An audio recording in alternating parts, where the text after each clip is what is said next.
So let's get into the game now. Okay, so you have a 26-year-old man who presents to your clinic with anejaculation. That means he's having difficulty with ejaculating during sexual intercourse with his partner, which he has had since he started taking paroxetine.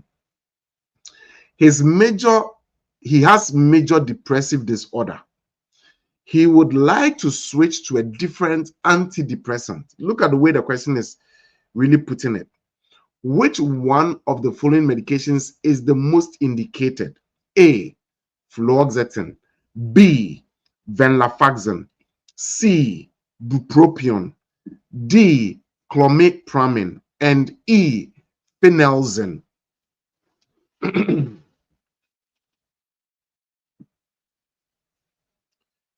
Somebody is taking paroxetine. By the way, doctors, which class of antidepressants does paroxetine belong to? Type the answer in the comment section. Which class of antidepressants does paroxetine belong to? Which class of antidepressants does paroxetine belong to? Paroxetine. Which class of antidepressants does paroxetine belong to? Let me know in the comment section. Beautiful. So paroxetine is an SSRI. It's an SSRI, a selective serotonin reuptake inhibitor. SSRI. Okay, beautiful. And you have this patient, he's on paroxetine, and he wants to switch to a different antidepressant because of anejaculation. I have a question. Which class of antidepressant does fluoxetine belong to? Does fluoxetine belong to? Which class of antidepressant does fluoxetine belong to? Which class of antidepressant does fluoxetine belong to? Doctors, let me know the answer in the comment section, because we are going to use that to build, okay, on today's class. So fluoxetine is also an SSRI. Beautiful, beautiful, beautiful. What about venlafaxine? Venlafaxine. What class of antidepressants does venlafaxine belong to? What class of antidepressant does venlafaxine belong to? Please type in your answer right away, because if you know the classes, then that will help you to know which answer is correct. What class of antidepressant does venlafaxine, belong to? SNRI. Beautiful, beautiful. So that is a serotonin norepinephrine reuptake inhibitor. Beautiful. Next question. What class of antidepressant does bupropion belong to? What class of antidepressant does bupropion belong to? Please let the answers flow. I'm very happy about the comments in the class today. Bupropion. What class of antidepressant does it belong to?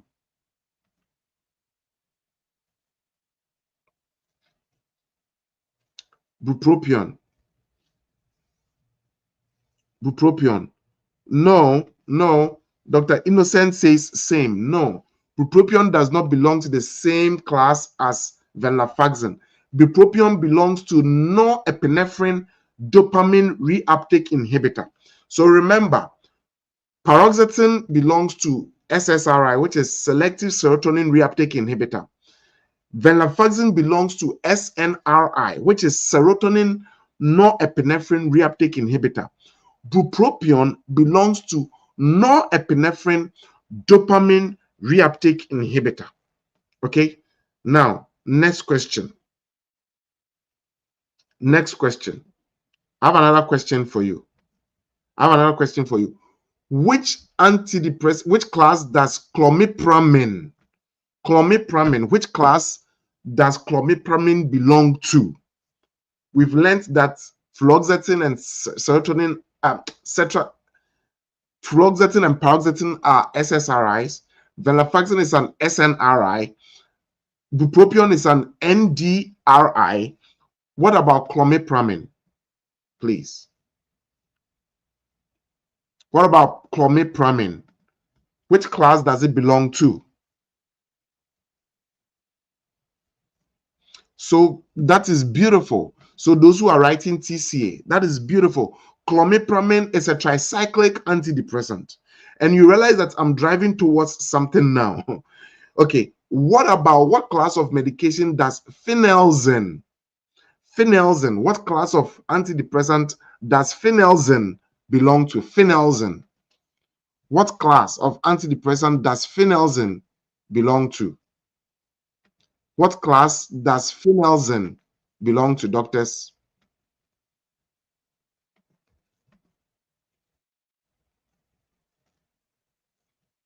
What class of medication does phenelzine belong to? Phenelzine. I'm waiting for your answers.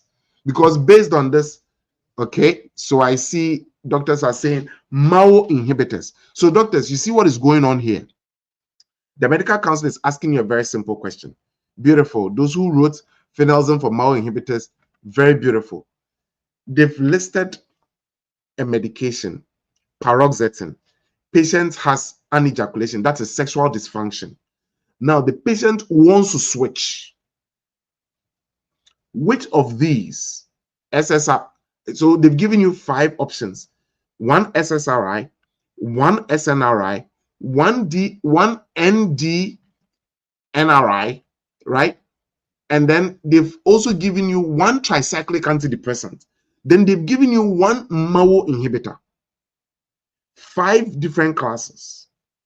And they're asking you, if you have somebody who has concerns with sexual dysfunction because of SSRI, will you switch to another SSRI, that is fluoxetine?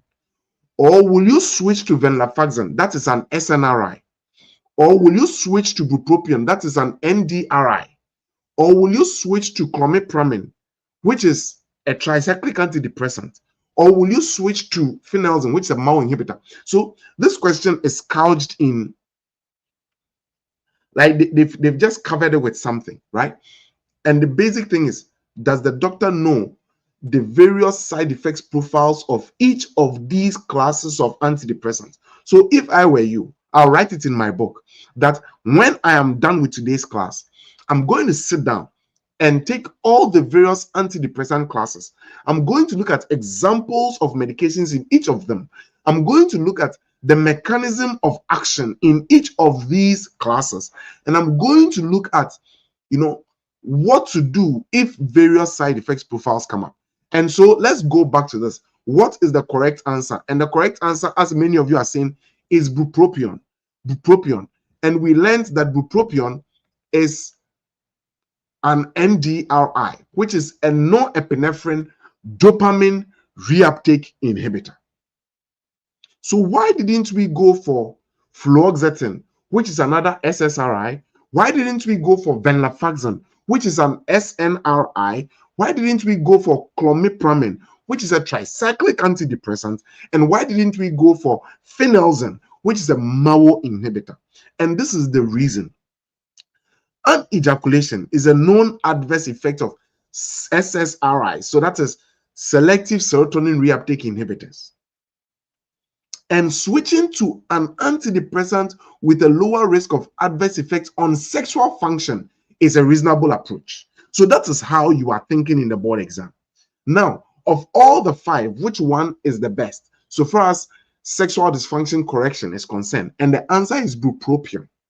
So bupropion is the most indicated medication in this scenario because it is an atypical antidepressant that typically affects norepinephrine and dopamine reuptake rather than serotonin. So this is the beautiful thing.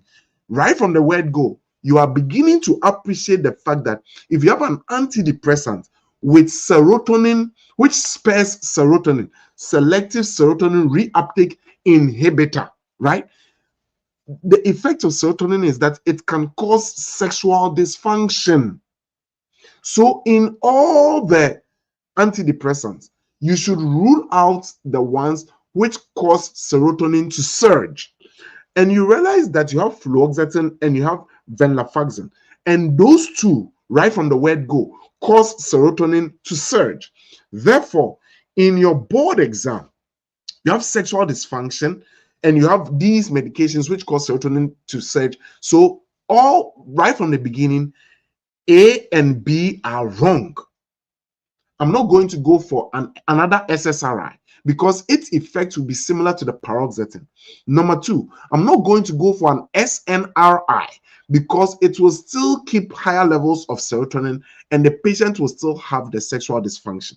Now, then the option comes to, now I'm left with bupropion, clomipramine, and phenelzine. So why did we still stick with bupropion and not phenelzine or clomipramine? Now, the mechanism of action of bupropion is this medication, this mechanism of action is associated with a lower incidence of adverse effects on sexual function, making it a suitable alternative for patients experiencing SSRI-induced sexual dysfunction. Okay, so please keep this in your mind. Keep this in your mind. Now, fluoxetine, why did we not choose fluoxetine? It is another SSRI is likely to cause similar sexual dysfunction as paroxetine. What about venlafaxine? It is an SNRI and it also carries the risk of adverse effects on sexual dysfunction. But so now we are looking at, now we've already ruled out fluoxetine and venlafaxine. So that is fine because all of them have similar side effect profile as paroxetine. But what about clomipramine? Clomipramine is a tricyclic antidepressant and it also affects serotonin reuptake and it is also likely to exacerbate sexual dysfunction. So that's another thing with clomipramine. So all of them, so which antidepressants have effects on serotonin reuptake? SSRIs, SNRIs, tricyclic antidepressants. Now, there's one unique thing about phenelzine, which I'll come to later in the class. Phenelzine is unique. It's a MAO inhibitor, which is a monoamine oxidase inhibitor. And it has complex adverse effect profile and significant dietary restrictions. So it makes it less favorable. So what I want to draw your attention to is this. In your board exam, be careful about choosing phenelzine as your first line when it comes to depression and its issues. You want to use phenelzine as probably your last resort. You want to use phenelzine as probably your last resort because there are so many foods which can affect phenelzine. It has a very complex adverse effect profile. Now, let's look at the reference. And I'm going to share my screen so you see where the medical council picked this case from. Okay, this case is directly coming from this article, and I'm going to share the link so that you can take your time and read this article when you have time. I'm going to share the link in the comment section right now. I'm sharing the link in the comment section right now so you can take your time and read the article. Why am I so serious about drawing your attention to where the questions are being fetched from? And I'll say it again and again and again. Since we started this series, you realize that there's never a place where it is quoted that go read Toronto Notes. No. Toronto Notes is an awesome, awesome, awesome, awesome book. But I want you to know something. For the MCCQE1, doctors, please broaden your reading. Broaden your reading. So they went for this article, which is improvement in SSRI uptake-associated sexual dysfunction with buspirone, right? Examining the evidence. And then so just take your time and read this article. It will give you a sense of where the medical council fetches their questions from. Okay, now let me go away from that article and go back to the class we are doing. Okay.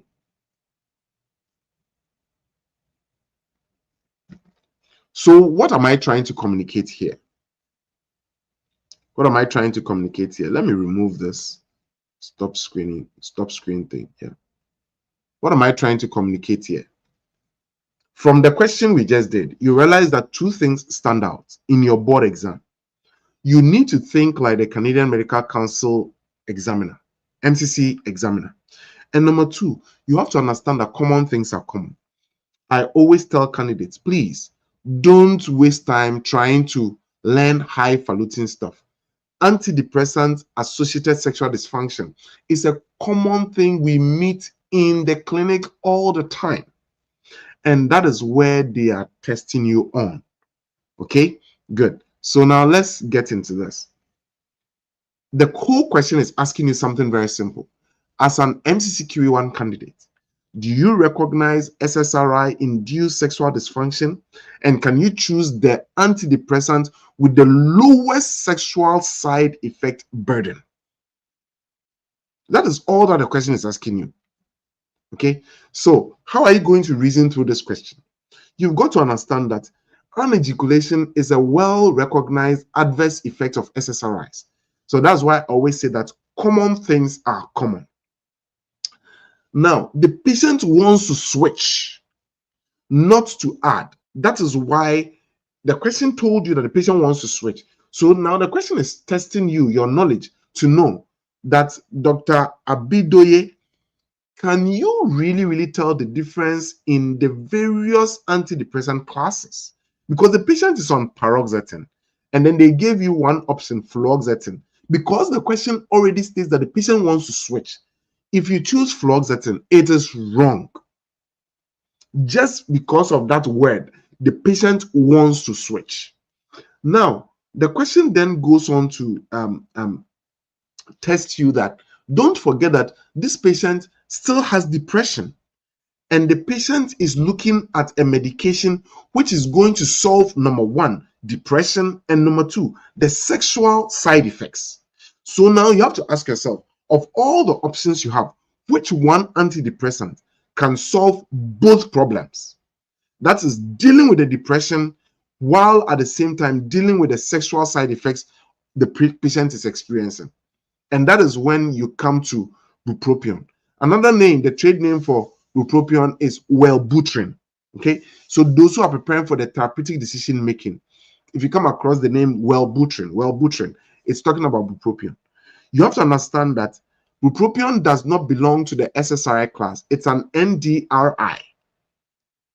And it is an atypical antidepressant.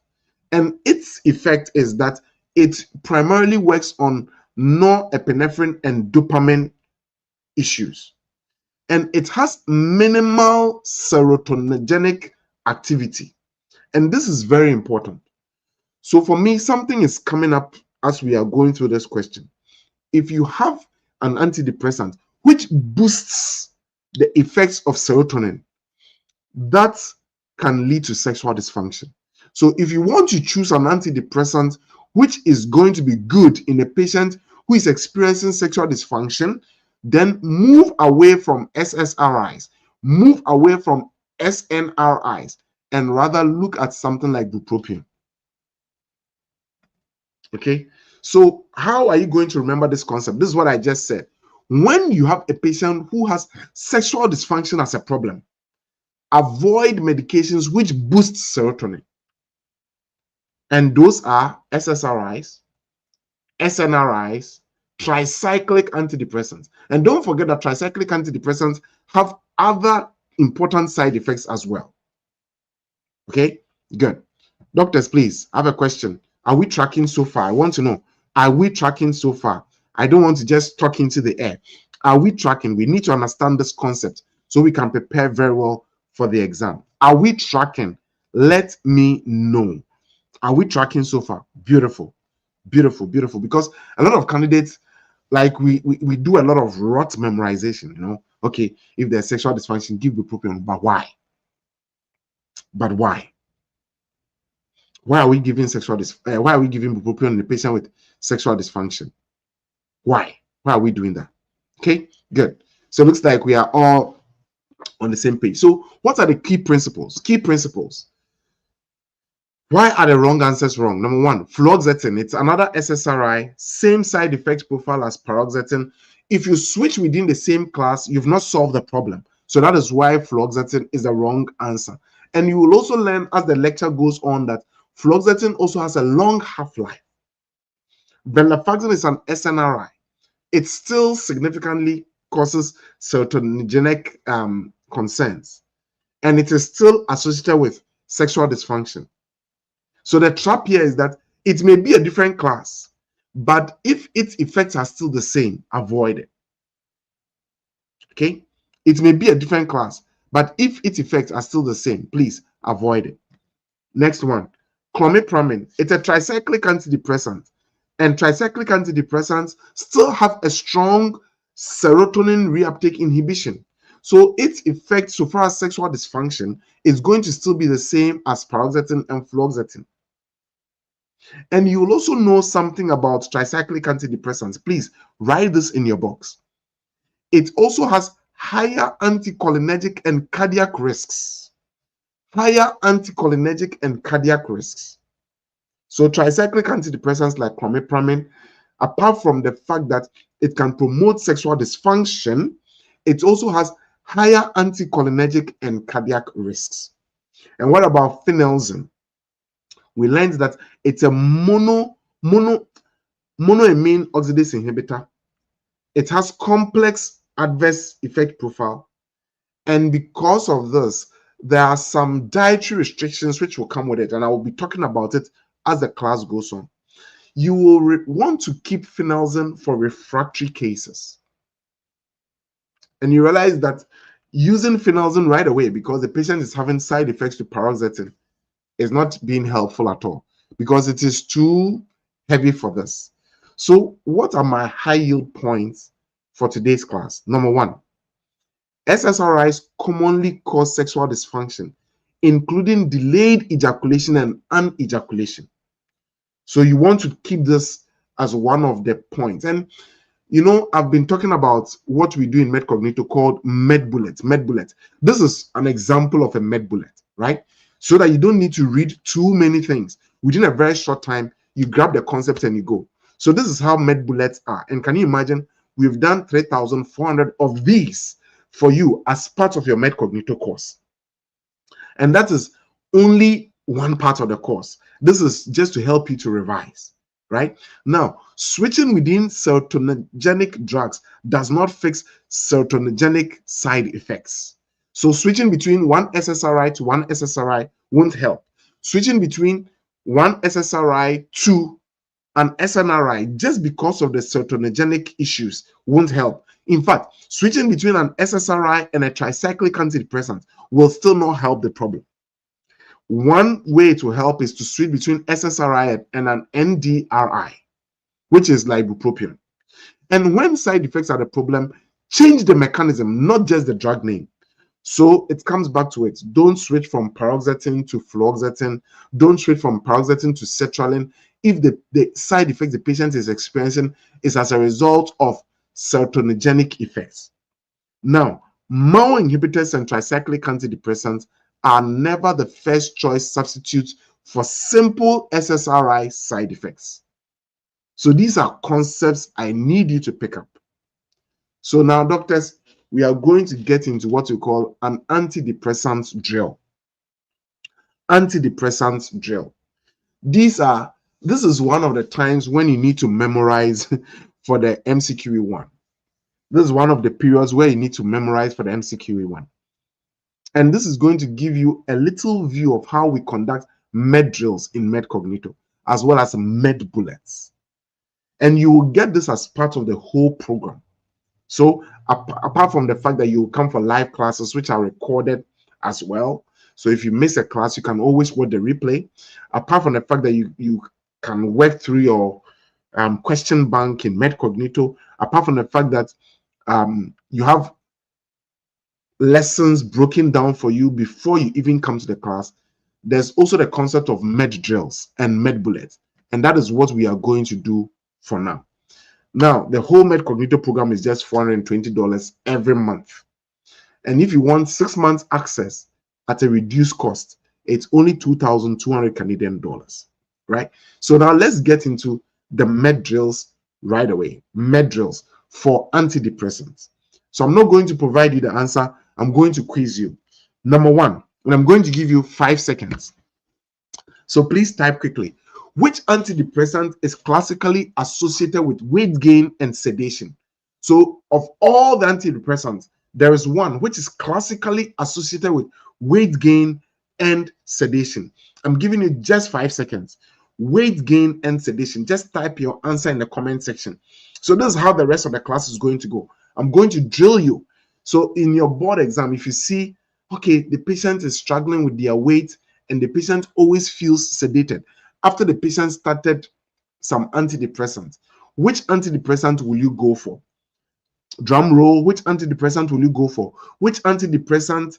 No, I'm not looking, Dr. Joanna, you are talking about antipsychotics. I am talking about antidepressant. Dr. Joanna, you are saying second generation antipsychotic. No, I want an antidepressant which is associated with weight gain and sedation. An antidepressant which is one specific antidepressant which tops it, weight gain and sedation. No, not bupropion. The topmost answer which should come into your mind. And in fact, some doctors even use it as a sleeping medication. Beautiful, beautiful, beautiful, Dr. Stephanie. Beautiful. The answer is metazepine. Metazepine, one antidepressant which can cause weight gain and sedation. Think about metazepine. Metazepine. Metazepine. I'm going to quiz you on the next question as well. Which antidepressant is activating and commonly causes insomnia, anxiety, or tremor?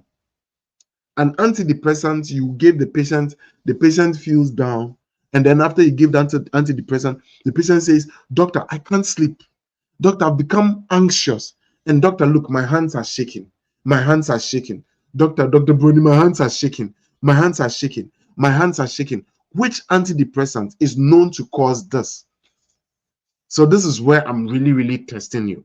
Which antidepressant is known to cause insomnia, known to cause anxiety, and known to cause tremor? And what's the correct answer? The correct answer is bupropion. Bupropion. Bupropion. Bupropion. Bupropion. Next question.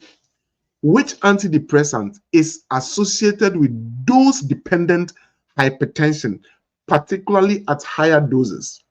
Which antidepressant is associated with dose-dependent hypertension, particularly higher doses? Beautiful, beautiful, beautiful, beautiful. The correct answer is venlafaxine. Venlafaxine. Venlafaxine. So the antidepressant which is associated with dose-dependent hypertension. I've seen a lot of doctors are struggling with this, and I think it is very important that we deal with these side effects profiles, right? These side effects profiles. So dose-dependent hypertension, particularly at higher doses, the antidepressant which is a culprit there is venlafaxine. Next question. Which class of antidepressants? Doctors, I have a question here. Let me pause. Please, are you enjoying this exercise? This exercise we are going through, are you enjoying it? Let me know. Are you enjoying the exercise?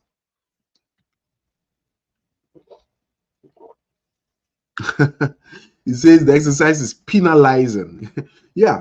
So, you know, the QE1, you need to know. You need to know your stuff, doctors. That is why you can't take a laissez-faire attitude towards the QE1. It's one exam that I respect a lot, because the amount of knowledge you should have is a lot. Okay, so let's go on. Let's go on. So you realize that which class of antidepressant is associated with anticholinergic effects and cardiac arrhythmias? So maybe in your board exam, you are quizzed that this patient was given an antidepressant, and then, you know, in your question stem, you see that all the symptoms they are talking about are anticholinergic side effects. And then the patient also developed a cardiac arrhythmia. Beautiful, beautiful, beautiful, beautiful, beautiful, beautiful, beautiful, beautiful. So people are going for tricyclic antidepressants, tricyclic antidepressants, tricyclic antidepressants. Beautiful. Okay, so what's the correct answer? It's a tricyclic antidepressant. For example, clomipramine. Okay, next one. Which class of antidepressants requires dietary restrictions due to tyramine interactions? Which class of antidepressants requires dietary restrictions due to tyramine interactions? Due to tyramine interactions. Which class of antidepressants? What? Someone says morphine. No, morphine is not an antidepressant. It's an analgesic. It's an opioid. Okay, good. So now I see doctors are going for MAO inhibitors. MAO inhibitors. MAO inhibitors. For example, phenelzine. Beautiful. I'm loving the interaction. Please keep the answers flowing. Keep the answers flowing. Next, so I want to take a quick detour and talk about phenelzine and other MAO inhibitors. The rule in your board exam, is you want to avoid tyramine if the patient is taking phenelzine. Now, as an examiner, I may choose not to quiz you on tyramine because tyramine is very common. So what other things can I throw in there that can lead to the very bad side effects from phenelzine? I can say the patient started eating aged cheese, or the patient started eating smoked meats, and while the patient was on that unique antidepressant, or the patient started eating fermented foods like soya sauce, or the patient started eating draft beer or red wine, okay, or the patient started eating an overripe fruit. So I may throw away tyramine and quiz you on overripe fruit and antidepressants, and then I will tell you that when the patient took, so I'll say maybe Mr. Smith, 57-year-old, was prescribed an antidepressant by his family physician. When that antidepressant was prescribed, he went out with his friends and they went to a farmer's market and they wanted only overripe fruits. And so they got some bananas and some avocados. Then Mr. Smith noted that he started experiencing severe headache, palpitations, chest pain, and he had to be rushed to the emergency room. Which class of antidepressant did Mr. Smith take? And the answer you see so many things, and I can either put a MAO inhibitor, or I can put, if I'm asking you about a class, I'll put MAO inhibitors. But if I want to ask you about the specific medication name, then I can put something like phenelzine there, and phenelzine should be your answer. Now, the issue with phenelzine is when you've stopped phenelzine, you should give yourself about 2 weeks before the patient can take tyramine or any of these foods which are contraindicated while the patient's on phenelzine, or else the patient can get into a hypertensive crisis. Hypertensive crisis. Doctors, please, are we all on board about the phenelzine thing, the MAO inhibitor? Foods to avoid, duration to allow before the patient can start taking those foods after the patient stops the phenelzine. Are we all clear on that? I want to know, are we all clear on that? Hello, doctors. Are we all clear on that before I move on? Beautiful, beautiful, beautiful. Okay, next question. Which SSRI is most associated with dose-dependent QT prolongation? SSRI associated with dose-dependent QT prolongation. Which SSRI is associated with dose-dependent QT prolongation? Dose-dependent QT prolongation. Which SSRI is doing that? Which SSRI is associated with dose-dependent QT prolongation? And the correct answer is citalopram and escitalopram. Citalopram and escitalopram. So this question was very specific. Which SSRI is associated with dose-dependent QT prolongation? And it's citalopram and escitalopram. Next question. Which antidepressant carries a dose-dependent risk of seizures and is contraindicated in eating disorders? Which antidepressant carries a dose-dependent risk of seizures and contraindicated in eating disorders, like maybe anorexia nervosa? Beautiful, beautiful, beautiful, beautiful. Someone says bupropion.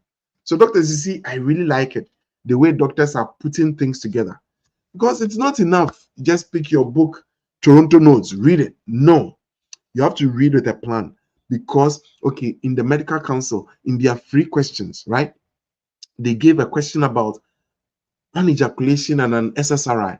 Therefore, I should take my time and learn all the various unique side effects of the various classes of antidepressants. That's how you learn.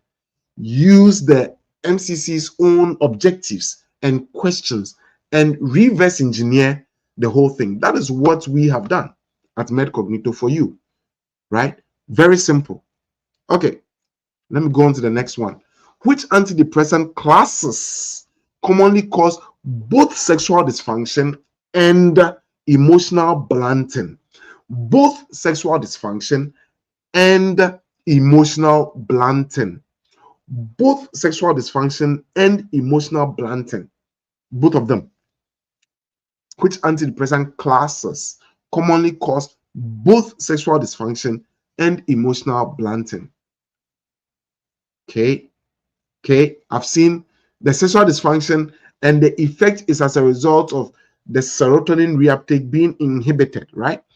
And so it is both SSRIs and SNRIs. So SSRI, remember the question was asking which antidepressant classes, not which antidepressant class, which antidepressant classes. So SSRIs and SNRIs. It's been an awesome participatory class.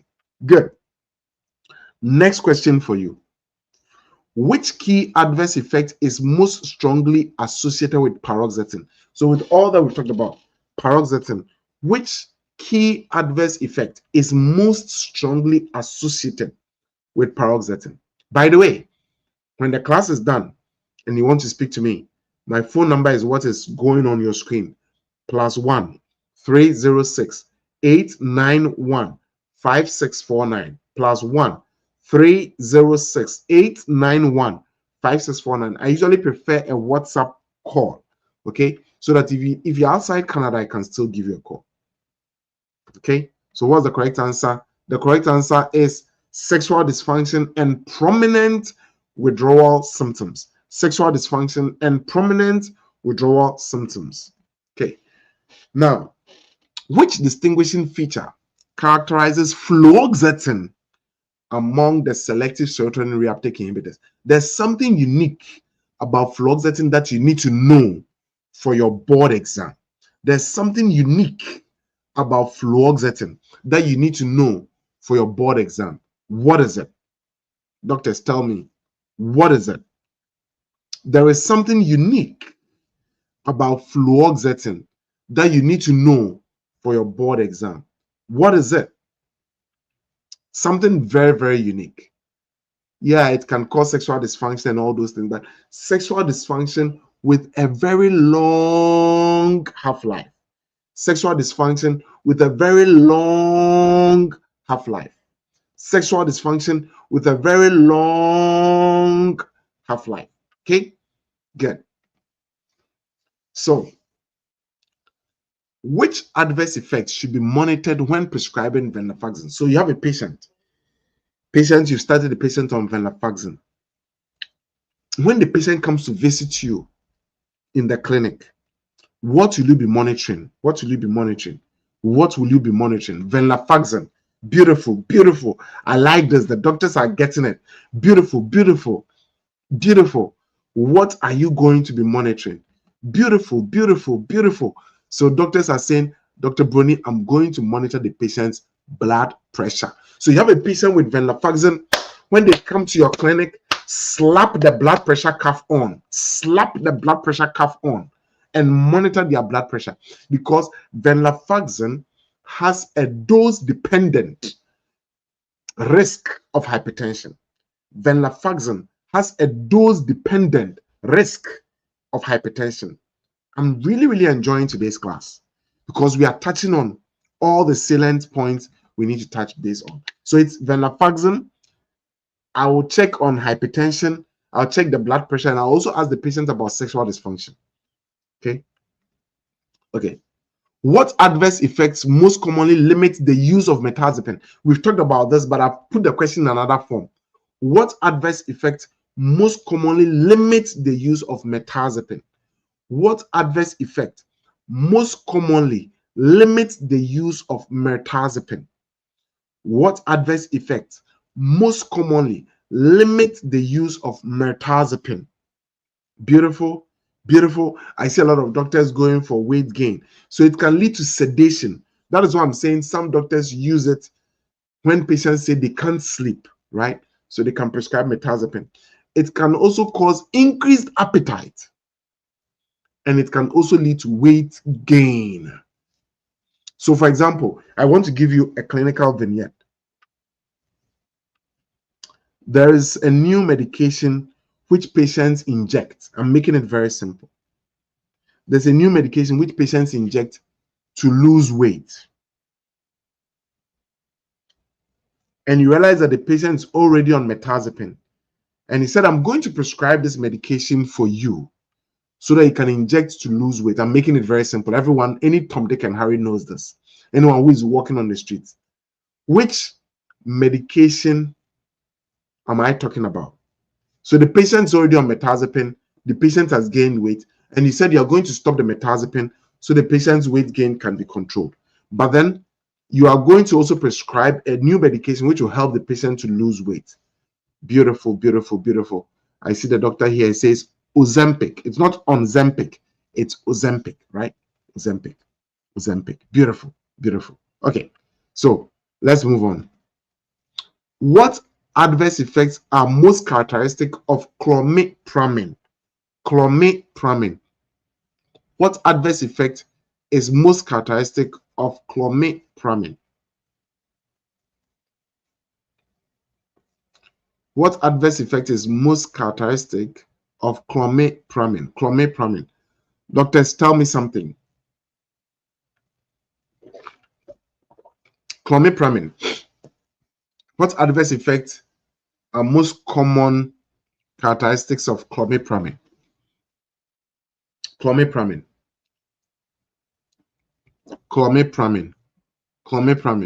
So clomipramine can lead to sexual dysfunction. It can lead to anticholinergic side effects. It can lead to cardiac toxicity. Clomipramine. It can lead to sexual dysfunction, anticholinergic effects, and cardiac toxicity. Okay? Clomipramine. It can lead to sexual dysfunction, anticholinergic effects, and cardiac toxicity. Beautiful.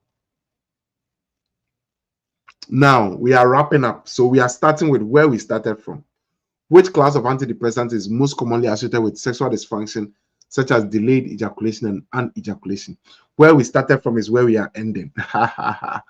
Which antidepressant class is most commonly associated with sexual dysfunction as well as delayed ejaculation? And the correct answer is SSRI. Even SNRIs can do that. Even tricyclic antidepressants can do that. And the SSRI, which is topmost so far as sexual dysfunction is concerned, is paroxetine. Okay. Now, which antidepressant has the lowest risk of sexual dysfunction and is preferred when you have an SSRI-induced sexual side effect? Which antidepressant has the lowest risk of sexual dysfunction and is preferred when SSRI-induced sexual side effects occur? When SSRI-induced sexual side effects occur. And the correct answer again is bupropion. So, doctors, I've really enjoyed today's class, and we're about to give the final take-home point. So we're going to give the final take-home points. I've really enjoyed today's class. And today's class is really teaching me a lot of things that I think every QE1 candidate must know, right? Every QE1 candidate must know. And what are those things? Number one, when you are studying antidepressants, study antidepressants by side effect patterns, not just by memorizing medication lists. Oh, SSRIs, SNRIs, tricyclic antidepressants, MAO inhibitors, NDRIs. No, don't do it that way. Rather, pick the side effect profiles. So if you want to revise, you can always come back to this video. Okay, pick the side effects profiles and use that to map out the things you need to learn. Cardiac arrhythmias, insomnia, weight gain, sexual dysfunction, right? Tremors, anxiety. Which antidepressant will I avoid in a patient who has eating disorders, who has brain tumor? These are the things I want you to start looking at, because if you learn that way, that is when you're going to get the best out of your program. Number two, SSRIs commonly cause sexual dysfunction, especially paroxetine, and bupropion is the best switch for SSRI reuptake inhibitor induced sexual dysfunction. These are hard facts. So when I talk about med bullets and med drills, this is how we do it, okay? So that you can remember all that you need to remember for your board exam. Next one. A different antidepressant class does not guarantee different side effects if serotonin is still involved, especially when you're talking about sexual dysfunction. So we learned today that if I switch from paroxetine to fluoxetine, I switch from paroxetine to sertraline, I switch from paroxetine to escitalopram or citalopram, and the patient's main concern was sexual dysfunction, I've not really helped the patient, because both of them, all of them are SSRIs. Okay, now eliminate serotoninergic drugs when sexual dysfunction is a presenting complaint. And so SSRIs, SNRIs, even tricyclic antidepressants, they also boost serotonin so they all help to boost the levels of serotonin. And when we know that serotonin levels are high, we know that sexual dysfunction is also high. Number 5, the correct answer in a question like this will treat both the depression and the adverse effect which is causing the distress. So this was an issue of depression and sexual dysfunction. What one medication will solve both of them? And we learned today it was bupropion. So doctors, this is it. That's my phone number. I'll be leaving for work very soon. So if you want to interact with me, this is the time. Call me by WhatsApp +1 306 891 5649 +1 306 891 5649. Doctors, it was a privilege to come to your homes, to come to your study areas. And remember, MedCognito is here for you. You want to jump on a MedCognito program, you're going to get your bi-weekly classes every Thursday and every Sunday evening. So tonight you have a class. Tonight you have a class. You're going to get access for 6 months, right? You're going to get your question bank. You're going to get med bullets like what we just went through today. All you need to do is just give me a shout. Hey, Dr. Brony, I'm ready to jump on. I'll send you the link and you just get registered. What I can do is I'm also going to send the link right now, so you can just use it for your registration. For those who want to jump on without even talking to me, I'm going to share the link right now. And if you have any question, please drop it in the comment section and I'll be here to help you. Okay? But if not, then you can just use the link to get onto the registration and we'll get the ball rolling. Come join. Let's help you to get to the success you want. Okay? Good. I'm sharing the link right now. And it will appear on both your YouTube and your Facebook feeds. So appear on both your YouTube and your Facebook feeds. Thank you very much, doctors. Have a wonderful day. Have a wonderful day. It was a pleasure. Thank you very much. Bye-bye.